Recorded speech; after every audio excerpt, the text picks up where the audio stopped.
ayɛ ne ti kutu ayɛ ne ti pase wehi wosu mabani mu deɛ wehi mabani mu deɛ who say about 2 years or 3 years wɔn designing flag bi I heard the president saying sir mama bi ma yɔ ɛnyɛ mama bi you are where he is aware the Dormaahene ne yɛ ne yɛ me ya sɛ National Peace Council entumi friend nka bibi kyerɛ ne sɛ ade a wɔyɛ no one year. The first point, Mr. Speaker, the construction of modern day Ghana, Mr. Speaker. J.B. Dankwa played a significant role. Mr. Speaker, as the historians will tell us, at the time Ghana was to be birthed, Mr. Speaker, the Asante colony was not to be part of modern day Ghana. It took the ingenuity, the diplomatic skills, and the efforts of J.B. Dankwa to lobby the then King of Asante, His Royal Majesty Otumfuo Prempeh II, to convince him and bring Asante colony on board. Lawyer Obiri Boahen waba bonten. Papa your friend Dormaahene Ajimabadu and the case na no ya yedin. Fi say enano na ode ne ho baji mu ahompam jeni adeya on tiasesa Asantefo every of flags e wo Ghana.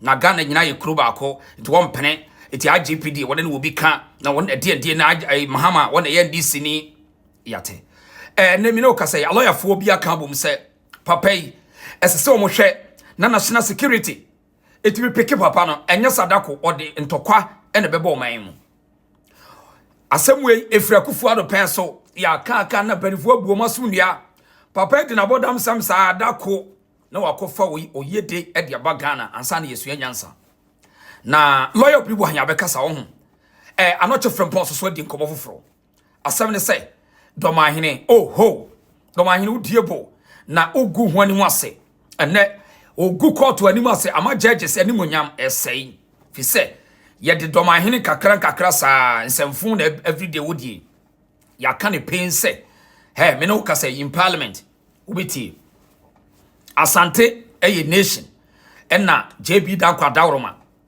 na wo be lobby ya na Prempeh II ena ye no Otumfuo Prempeh eye dey eti ase de Ghana eka Asante ede Asante man koka Ghana ho Ghana enchira Asante hwe di Asante nim Ghana enimbi yaka asem we every day for phone ekọ ewiase Ghana nyina no yaka se abusua bia na tribe no obia no betima kan history a wo mo Asante din yaka kire wo still wo se buwe yaka cho se broni a wo no all history a wo di akon a wo di abibi force no onim ekuro bia se Asante nation Asante ohini bia no Africa onim ne cha Asante fi se Asante build Asante kingdom and it still exists today enti suade ukuro mu hini busa se na wo no kontokwa wo hen na oni buro ne konda wo se da bi buro ne bibini bia ankon apart from Asante enti history mu no ye ka wo mu ani eden e kontokwa ekuta alodia title authority a Asante man na Ghana iba ni nyina ye wo mu nti Ghana ni bia ntimi nsesa Asante empani nsem ya ka kirem se Ghana no eba ye na Asante design kuro ye no man e wo ne flag 1935 ena Ghana no ba de ya 1957 and na Asante flag franca no e did 91 years 31st January 1935 sana Ghana de was 69 years. Can you imagine the difference? So yeah muntiase Asantefo no eye ntokwanti no wo ya akofo na wo di akon nyansan ene ahoden bibia bi wo. So etinya Ghana ni bia no be say obetima sesa Sante there be no president or government can make or unmake the Asantehene. Asantehene is Asantehene for Asantefo around the world.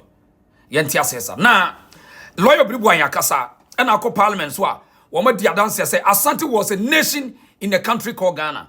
Na Asante and the man bekan ba ne nya Ghana ayete yi yenkotie kire wadwen history ni important say wo hu sa ne man ketenkiti wo ya unhu obi ne nkodidi Asante ni atene say ne ho koye wahi ade ya menya Asante ni ukurom hene wo dipu samma wo twene mu ni betere ye pe ontimi ni Asante hene nye pe eni die ni obuo ni asumhweti na Asante hene kra no wo hene bi ba nanim no an na wo jeje no so tie de ye katro no ukurom hene nya ni tipa ni Asante hene obetimi aye ni tipa say ye ka se wo mo an ene wo history ukọ Britain American museums ye pe kura wo di akon wo wiase wo bibimama Asante man nti ade na wo pese ono chinchina okuru menyene se woni santehini yipiti obu afu jai sawate yenko suade yentie yenko parliament na fe yentie lawyer Obiri Boahen na fe confirm ai anoche near Dormaahene ne ya ne ya me ya say National Peace Council entumi friend nka bibi kire ne say ade a wo ye no wan hwia ya na Asantini akwala bi ko school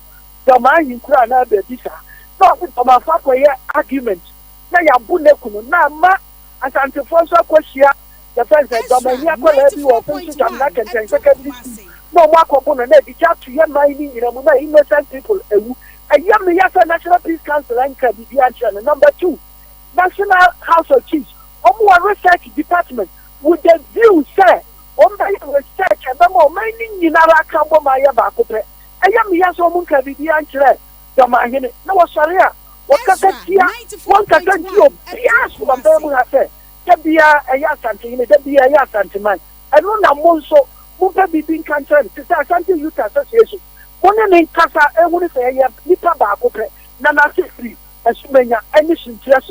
You know what, Antiman. Okay. Council. Yeah. I remember the only said that we have a diamond. Not the people who are American. Yeah, I'm a man, be a locker. So, Becca, way, Becca. Yeah. I didn't know also. Yeah. Abandon the enemy said to me, I had to say, John, Dramani Mahama. Only Ghana in Aya to me, I am. Yeah. Now, swear no bit to say police, bit to say military, as you shall not say, I'm yeah. Now, no, the people also crime. Yeah. Ghana for you will be a yes, yeah. And we, here so we are here. I bet you. Now, one person that BSc, Kumasi. Yeah. IGP Okahon. Yeah. IGP wo oya dem. Atusa. Na bi namu. Yeah. Ghana IGP so ojina ma Ghana nyina. Yeah. You were there who kura na say. Then say GJ Ghana Journalists Association. Yeah. But yeah ba wo so big massive. Yeah. But they no kura na ha. Oni tin make asa no. Tin make no. Yeah. Na man panyin ya to abade ma no. No ba. Na bi no so beka ho na ba tika ba flag enya Ghana flag yewra IGP da oye saade ne bi ama regions ni nyina o ma me do ma me ro mpese as a matter of priority onko sire man sini ahemfo agaje no onko ya saade ne bi ma be buno ha omra anya ba ko ma na vice o ma do ma onko ya bi ma regions ni nyina yes and nya bi among regions ni nyina now there's a bit back up no ba ya me ajamba bi anto so biru me sorry Ghana so sa de no ya be ka setia so me ma na nkoso me mu bi da wo afi we mu ni be 60 years me nti sa Ghana sa de bi akoso you right na juma badu me hunu hina wajim sa da yeah Dormaahene ya abono fo mo me mie ya ni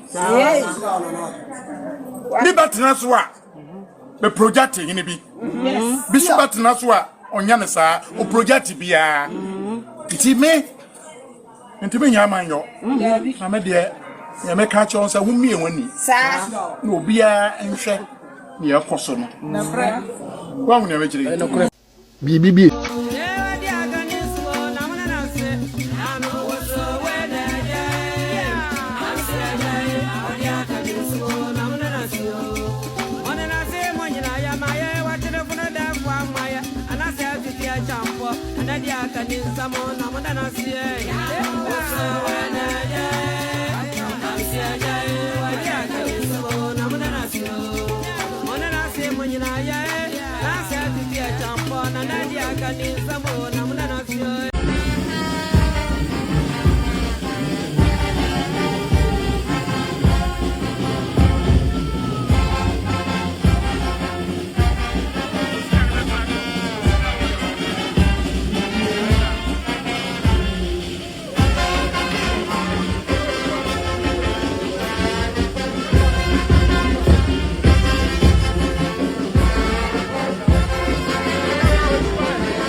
or 2472 the second. We have the great 2IC in the person of ASP Joyce and Obiri, who joined the Ghana Police Service in 2005 as an information analyst. Currently serving as the scope commander of the Parliamentary Protection. I have any ticket. I have any ticket. Where? What's my baby mood yet? Where? My baby mood yet? Who was there about 2 years or 3 years? One more designing flag. I heard the president saying, sir, Mama be my of. I am Mama be. You are aware, he is aware of that flag. Who's the maker of that flag is flying on the social media. But a born champion flag. Now then in Ramoy beating one and the woman him. And no be by so be him no because don't prema be him one. Okay. No mobile regional house or Hano by other cat. I don't have flag and more design, born champion flag and no make him no. Why? What's the war? What is the flag? Green, yellow, and white. No more in cartoon. More designing. Now, more designing flag. No, the catch them say flag now more designer and to represent the whole Bono region. What I say, the occasion at this for your Asantes or your Gonja new, or your Dagomba new, or your Mampusi new, or your Mfanti new, or your Asantes new, or your Seshi new. More use in the flag. The best should be one best should be it tells you to advance for your moving in Buffalo, Lekano. I am on my young fat. Government and crime or call Balas and Crasada for a moment red capital reception. It was very nice. No Mukutan can for flag. The best shouldn't be because you see the polarization in the Ghanaian society now aircon. I am moving Cafe, Yanu mentioned you, Yanu mentioned you know. I may come, maybe my camera. No, Cosso. And by that statement by the president of the Bono Regional Association, Mechanical said, it's infuriated a lot of Asantes. Next time, the Amokoya national issue do Kumasi Asantes in Babia. Who said, and the flag in the crowd, 7 Ghana flag. Because you also have your own flag, you design it. I heard the president saying, sir, Mama be my of. I am Mama be. You are aware, he is aware of that flag. Who's the maker of that flag is flying on the social media. But a born champion flag. Now then in Ramoy beating one and the woman him. And no be by so be him no because don't prema be him one. Okay. That's for the Kutaba flag. No po, a Rio, a Numero, and a girl, oh in the flag. Nipotin to one. What if I bring to one? What is Kako also? Nipotin, what if I bring to one? Not is Kako also. And green, black, and yellow. And also come back. Offer a come back. Nintin the Caridemano, and our Sunday Crescent or the Atubi. And he's proud of that flag. You a flag and no born champion fire the flag, Asantes for fire the flag. This flag they designed so many years back. Next time I call me for who did. And I'm again for who did how many flag in now, no flag in now. No flag in now. I'm saying this. And listen, hold on. Now, you see the impression being created said, Edentine, and this Abanbayano, the Yama Santia Cosoro. Yeah. NDC beto Asantes, MPP beto Asantes, MPP beto Gonja, NDC beto Gonja, MPP beto Dagomba, NDC beto Dagomba, MPP beto Mampusi, NDC beto Mampusi, MPP beto Anglo, NDC beto Anglo, Anglo, Dagomba, Mampusi, Gonja, Dagati, Sisala, Wala, Benina Ben party, no mass survival. Where what's my baby mood yet? Where my baby mood yet? When that flag was designed, I make a flag in a mine and born champion. What's you? Because I represent the panel of Bono region and the Bono is. I can be the only said that I get a sopam. Men and Faho, men of America. I have any ticket to, I have any pass. I bought for young flag. Na nimsa ye kuo bi mrantie kuo bi na o flag no kuo de mrantie kuo bi betima ye flag Bono for your flag. Ghana. So I conclude, Mr. Speaker, I conclude, and Mr. Speaker, if you may allow me, it's always very good to have you in the chair. It's very, very pleasant to have you in the chair. Thank you very much, Mr. Speaker. Mr. Speaker, so let me conclude on just 2 points. The first point, Mr. Speaker, the construction of modern day Ghana, Mr. Speaker, J.B. Dankwa played a significant role. Mr. Speaker, as the historians will tell us, at the time Ghana was to be birthed, Mr. Speaker, the Asante colony was not to be part of modern day Ghana. It took the ingenuity, the diplomatic skills, and the efforts of J.B. Dankwa to lobby the then king of Asante, His Royal Majesty Otumfuo Prempeh II, to convince him and bring Asante colony on board to make today's Ghana what it is. That was J.B. Dankwa's role. So, Speaker, finally,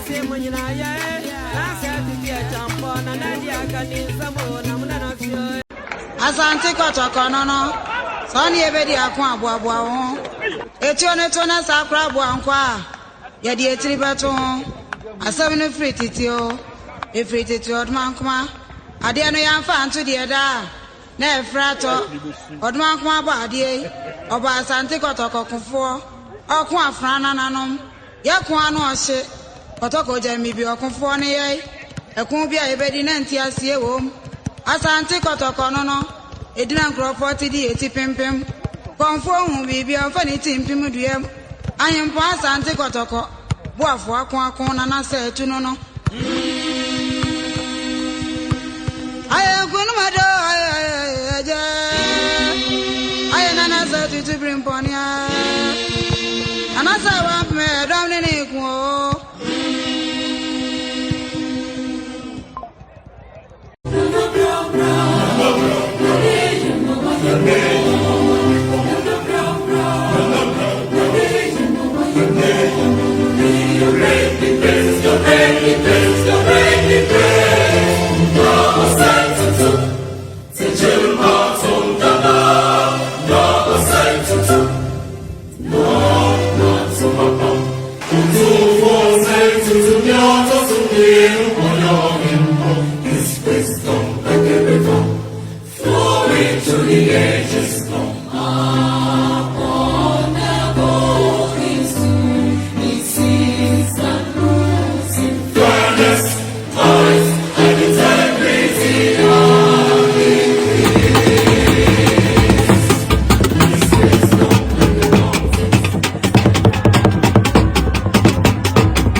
chieftaincy dispute any chieftaincy conflict ama o minor sunwie no eduru ba bia na national security issue ye mra no a ye di the chieftaincy act ye constitute committee no mu hwehwe chieftaincy act no mra no normal bi wo hwa e wo se ye sakra mu ana eno nso ye adwuma eno nso 2026 odi aka ye ho. So the committee has been formed on the Chieftaincy Act Adeɛ bi a na nananom wɔ a na yɛfrɛ no palace court. 1 ebetumi aboa sanitation. 2 ebetumi aboa galamsey fight. 3 ebetumi aboa community development. 4 ebetumi aboa communal labour. Communal labour ɛna ɔhene frɛ wo na wankɔ communal labour yɛde wokɔ ahemfie a na frɛ wo wontumi ka sɛ mepaa na mɛkɔ. You can't. Enti na ɛma communal labour ne saa nsɛnsɛm no ɛkɔ so. Yɛwura kwane yɛ asɛmi yɛde yɛaso ɔtoto fam o. Kwane a ɛduru baabi a yɛnka sɛ yɛdeɛ no bɛnyɛ obi o. Na binom deɛ ndɛ ɛsɛ ɔkɔ anim paa o. Bɛyɛ paa hu sɛ kota ne gu so. Yɛde anwea ya ne bɛdwi gu so bɛdwi firi so. Na bahwɛ ama yɛdeɛ na yɛdɛ ɔno so akɔ anim nti yɛwura yɛbɛsrɛ ho ɛbonofoɔ bakwane deɛ ohia bɛpaa.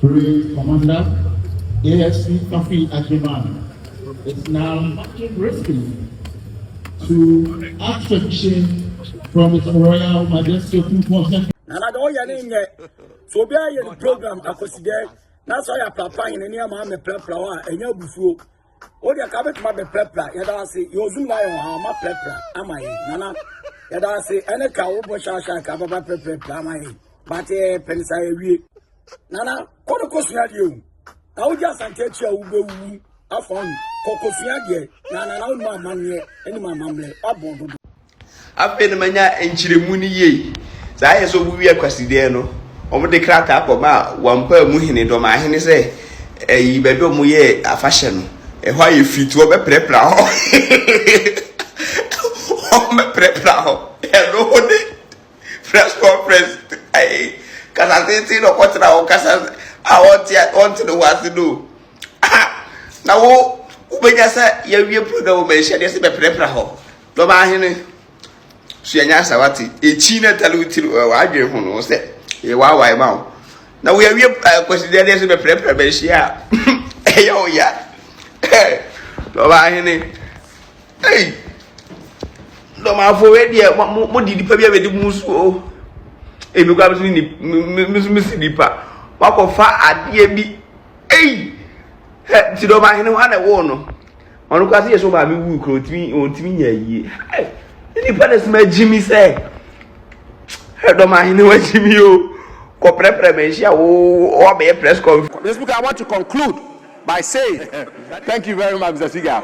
Mr. Speaker, so let me conclude on just 2 points. The first point, Mr. Speaker, the construction of modern day Ghana, Mr. Speaker, J.B. Dankwa played a significant role. Mr. Speaker, as the historians will tell us, at the time Ghana was to be birthed, Mr. Speaker, the Asante colony was not to be part of modern day Ghana.